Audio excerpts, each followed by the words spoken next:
ಸಚಿವ ಬಿ ನಾಗೇಂದ್ರ ರಾಜೀನಾಮೆಗೆ ಆಗ್ರಹ, ವಿಪಕ್ಷಗಳ ಒತ್ತಾಯದ ನಡುವೆ ಸುದ್ದಿಗೋಷ್ಠಿ. ಇಂದು ಸಚಿವ ಬಿ ನಾಗೇಂದ್ರ ಸುದ್ದಿಗೋಷ್ಠಿಯನ್ನು ಮಾಡ್ತಾರೆ. ಬೆಳಿಗ್ಗೆ 10 ಗಂಟೆಗೆ ಎಮರ್ಜೆನ್ಸಿ ಪ್ರೆಸ್ ಮೀಟ್. ಅಕ್ರಮ ಹಣ ವರ್ಗಾವಣೆ ಬಗ್ಗೆ ವಿವರಣೆಯನ್ನ ನೀಡುತ್ತಾರೆ ಸಚಿವ ನಾಗೇಂದ್ರ. ವಿಪಕ್ಷಗಳು ರಾಜೀನಾಮೆ ಕೊಡಲೇಬೇಕು ಅಂತ ಹೇಳಿ ಪಟ್ಟು ಹಿಡಿದು ಕೂತಿದ್ದಾವೆ. ಇತ್ತ ಬಿ ನಾಗೇಂದ್ರ ಇವತ್ತು ಸುದ್ದಿಗೋಷ್ಠಿಯನ್ನ ಮಾಡ್ತಾರೆ. ಬೆಳಿಗ್ಗೆ 10 ಗಂಟೆಗೆ ಎಮರ್ಜೆನ್ಸಿ ಪ್ರೆಸ್ ಮೀಟ್ ಅಂತೇಳಿ ಹೇಳ್ತಾ ಇದ್ದಾರೆ.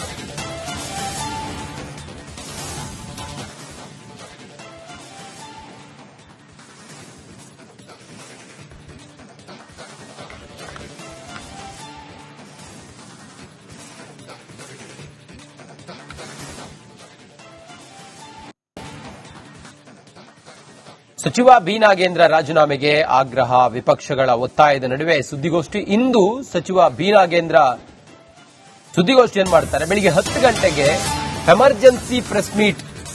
ಅಕ್ರಮ ಹಣ ವರ್ಗಾವಣೆ ಬಗ್ಗೆ ವಿವರಣೆಯನ್ನ ನೀಡುತ್ತಾರೆ ಸಚಿವ ನಾಗೇಂದ್ರ. ವಿಪಕ್ಷಗಳು ರಾಜೀನಾಮೆ ಕೊಡಲೇಬೇಕು ಅಂತ ಹೇಳಿ ಪಟ್ಟು ಹಿಡಿದು ಕೂತಿದ್ದಾವೆ. ಇತ್ತ ಬಿ ನಾಗೇಂದ್ರ ಇವತ್ತು ಸುದ್ದಿಗೋಷ್ಠಿಯನ್ನ ಮಾಡ್ತಾರೆ. ಬೆಳಿಗ್ಗೆ 10 ಗಂಟೆಗೆ ಎಮರ್ಜೆನ್ಸಿ ಪ್ರೆಸ್ ಮೀಟ್ ಅಂತೇಳಿ ಹೇಳ್ತಾ ಇದ್ದಾರೆ.